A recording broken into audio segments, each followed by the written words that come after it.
자, 우리 장우진 전자공시생 팀장과 함께 기업들 이슈들 보도록 하겠습니다. 안녕하십니까? 네, 반갑습니다. KCC 볼게요. 뭐 누가 뭐래도 대자산주죠. 특히 자산주는 알짜 기업도 주식을 왕창 갖고 있단 말입니다. KCC 네네. 분석 들어가 보도록 할까요? KCC가 공시가 하나 나왔습니다. 지난주에 교환사채를 발행한다는 공시가 7월 3일에 나왔었고, 그다음에 금요일에는 실제로 교환사채 발행이 완료됐다라는 얘기가 나왔는데요.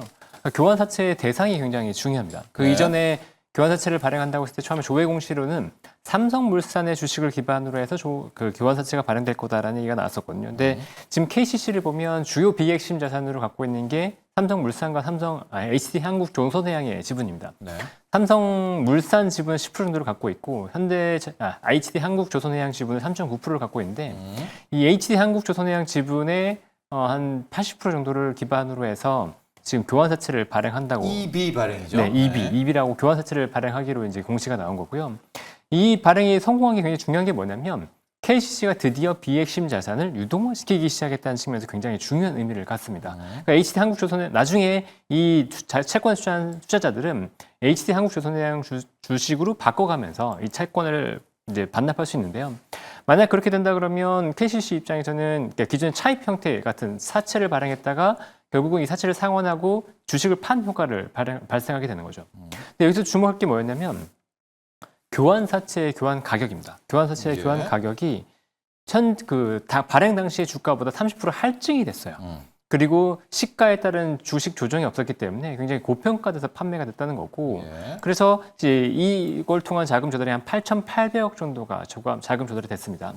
이 자금은 대부분 어떻게 활용되냐면 KCC는 과거에 모멘티브라고 해서 미국에 있는 실리콘 회사를 하나 인수했었거든요. 근데 그 당시 이제 인수 자금을 많이 그러니까 LBO로 투자했기 때문에 인수 자금 차입이 많이 들어갔었는데 이 차입금을 상환 용도로 사용하게 됩니다. 그러니까 1조 정도를 이 자회사에 이제 유상증자를 하는 걸 동시에 발표했고 이 유상증자를 통해서 자금이 들어갈 텐데 이 1조 정도 자금이 들어가면 당연히 차입금이 감소한 형태가 되겠죠. 네. 그래서 비핵심 자산을 활용을 해서 결국은 차입금을 상환하는 형태가 됐기 때문에 굉장히 긍정적이다라고 볼 수 있는 거고, 이 채권의 금리가 1.75%인데 지금 HD한국조선해양을 갖고 배당을 받고 있는 것도 있거든요. 그러니까 이 배당 가지고 이 차입금 이자를 이미 상환할 수 있는 정도가 돼서 실제 이 차입금의 이자는 전혀 부담이 안 됩니다. 근데 KCC가 원래 부담하고 있던 인수금액의 차입금은 감소하기 때문에 오히려 수익성은 개선된다. 이게 굉장히 중요할 것 같고, 전반적으로 KCC의 어떤 재무 구조는 앞으로 개선될 수 있다고 볼 수 있는 거거든요. 네. 또 플러스로 본다고 한다면 KCC가 아까 삼성물산 지분도 가지고 있다고 말씀드렸는데 네. 삼성물산 지분의 가치는 지금 3조 원 정도가 넘습니다. 그러니까 KCC의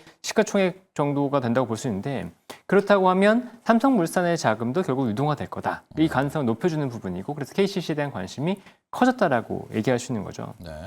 KCC의 PBR이 지금은 0.5 정도밖에 안 되기 때문에 만약에 비핵심 자산을 유동화시켜서 이 차입금, 재무 구조가 안정된다고 한다면 KCC의 가치는 더 높아질 거다라고 보고 있고요. 그다음에 KCC의 본업만 본다고 치면 이제 보통 이제 건자재와 도료 부분이 있습니다. 근데 건자재와 도료는 당연히 이제 전방 산업이 굉장히 중요할 텐데 건설 부분이 중요할 거라고 보고 있고, 건설은 뭐 적어도 바닥은 지난다고 보고 있거든요. 추가적인 악화는 없다고 보고 있고, 또 최근에 보면 제로 에너지 건축물이라고 해서 그러니까 건축물의 에너지 효율을 높이는 이런 작업들이 진행되고 있는데 정부 차원에서 이 KCC 같은 경우는 고단열 창호를 개발하고 있기 때문에 생산하고 있기 때문에 이 고단열 창호의 수요가 늘어날 거다라는 기대감도 추가로 가질 수 있습니다. 네.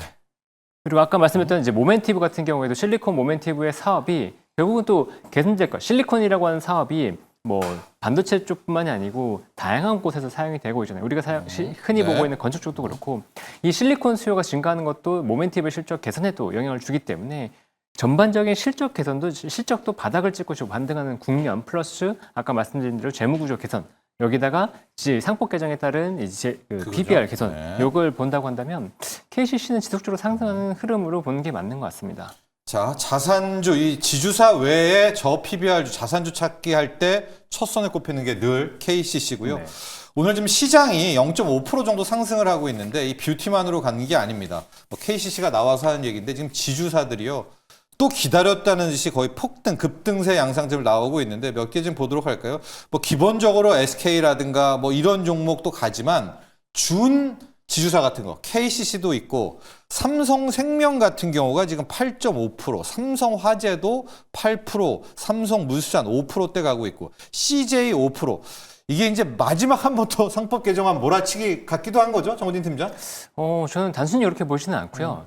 아까 잠깐 말씀드렸지만 JP모건에서 지금 코스피 5천을 불렀잖아요. 얘기했잖아요. 네. 근데 코스피 5천을 부른 거에서 저는 굉장히 큰 의미가 뭐냐면 올해 외국인들의 수급은 별로 들어오지 않았다는 거죠. 근데 외국인들이 이제 본격적으로 JP모건이나 이런 투자은행들의 의견이 바뀌면서 본격적으로 한국에 들어온다고 치면 그럼 어디에 투자할 거냐라고 했을 때 JP모건은 방향을 정해준 겁니다. 상법 개정 이런 걸 통해서 지배 구조가 개편되기 때문에 한국 시장이 좋다. 그렇다 그러면 외국인들의 자금은 PBR이 낮으면서 이 PBR이 올라갈 수 있는 기대감이 있는 지주사 쪽으로 들어올 수 있다고 보는 거죠. 그러니까 앞으로도 지주사 쪽은 이게 지금 막판이라기보다는 계속해서 상승할 수 있는 여력이 있지 않나라고 보고 있습니다. 그러니까 막판이 아니라 지금 몰아붙이는 이유가. 네네, 그렇죠. 네. 네네. 지금 보니까 KCC도 그렇고 이마트 같은 약간 이런 자산주 비끄무리한 것들이 다 지금 수급이 들어오고 있는 것 같아요. 네네, 맞습니다. 이쪽 라인들 JP모건의 5천 콕 집어준 부분들이 이제 저 PBR 주입니다.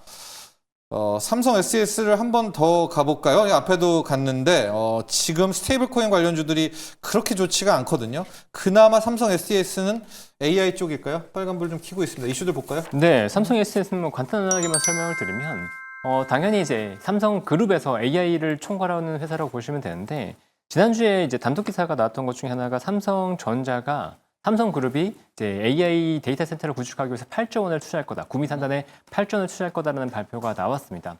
근데 삼성 SDS 같은 경우는 이미 지난 5월에 네이버 클라우드와 컨소시엄을 구성을 해서 범정부 초거대 AI 사업의 우선 협상자로 선정이 된 바 있었고요. 네. 그렇기 때문에 AI 관련돼서는 이제 사업에서 분명히 경쟁력을 갖고 있다고 볼 수 있는데 그렇다고 한다면 삼성전자가 데이터 센터를 구축해서 여기서 사업을 할 때 이 역할, 이 데이터 센터를 운영하고 데이터 센터 기반의 어떤 LLM을 구축하고 이런 사업을 누가 할 거냐? 당연히 삼성 SDS가 할 구미센터. 것으로 예. 보이거든요. 그러니까 이 관련된 수혜주로서 추가로 부각되고 있다라고 보시면 될 것 같고 여기에 플러스로 이제 삼성이 스테이블 코인 쪽으로 만약에 진출한다고 한다면 거기에 대한 관련주도 될 수 있기 때문에 삼성 SDS도 계속 관심을 갖고 보면 좋을 것 같습니다. 네.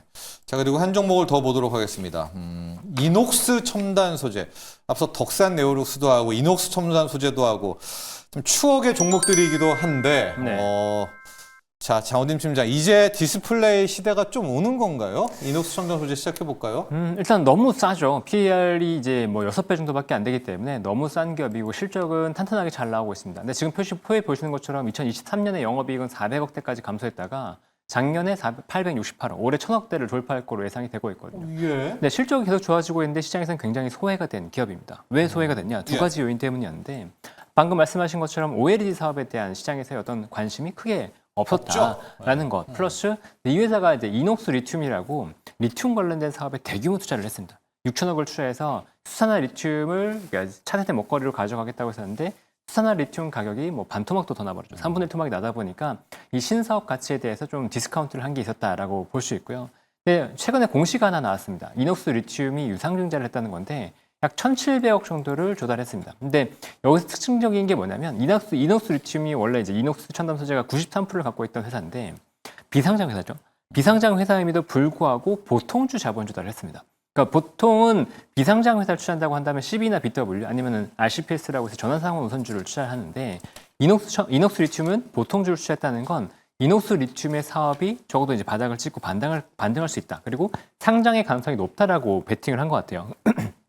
물론 이 기관들이 상장하지 못했을 때는 이제 풋옵션을 행사할 수 있긴 하지만 그렇다고 하더라도 위험성이 굉장히 크거든요. 보통주라고 하는 건. 그렇기 때문에 제가 봤을 때는 이 이녹스 리튬에 대해서 적어도 가치를 더 이상 디스카운트할 이유는 없다라고 보고 있는 거고 또 이녹스 리튬에 대한 지분이 이녹스 첨단 소재가 93%에서 60%대로 낮아졌기 때문에 이렇게 본다 그러면 지분법 이익으로도 이게 당장 이제 손실을 볼 가능성이 높기 때문에 지분법 이익 측면에서도 개선이 될 가능성이 있는 거죠. 그러니까 전반적으로 실적에 있어서 이녹스 리튬이 자금 조달한 건 이녹스 첨단 소재의 어떤 부담을 줄이고 실적이 개선될 수 있는 영향이 있다라고 보시는 거고요.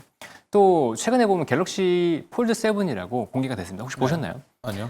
이번에 뭐 시장에서 반응이 엄청난데요. 엄청나다고 하더라고요. 네, 뭐 삼성의 실수라고 얘기할 정도로. 사진은 봤죠. 실물을 못 봤죠. 네, 그러니까 근데 폴드 7을 보면 두께도 기존의 울트라와 거의 맞먹는 수준이고 무게는 오히려 갤럭시 S25보다 더 가벼워진 모습이 나왔습니다. 그렇기 때문에 이번에 이제 폴드 7을 기반으로 해서 삼성전자의 폴더블 폰이 좀 더 잘 팔릴 거다라는 기대감이 있고요. 여기 또 애플도 지금 폴더블을 내년에. 준비하고 있죠. 네, 근데 지금 이녹스 첨단 소재 같은 경우는 OLED 관련된 소재를 공급하고 있기도 하고 삼성전자 쪽으로 OLED 관련된 필름을 공급하고 있는 회사이기도 하거든요. 예. 그렇다 보니까 이 OLED 관련된 폴더블 판매가 증가한다고 한다면 이 이녹스 첨단 소재의 실적도 더 좋아질 수 있다라는 기대감이 붙을 수 있기 때문에 뭐 실적 개선 기대감을 추가적으로 더 봐도 된다라고 생각합니다. 네, 자 이녹스 첨단 소재까지 살펴봤습니다. 장호진 전자공생팀장 여기서 보내드리죠. 오늘 감사합니다. 네, 감사합니다.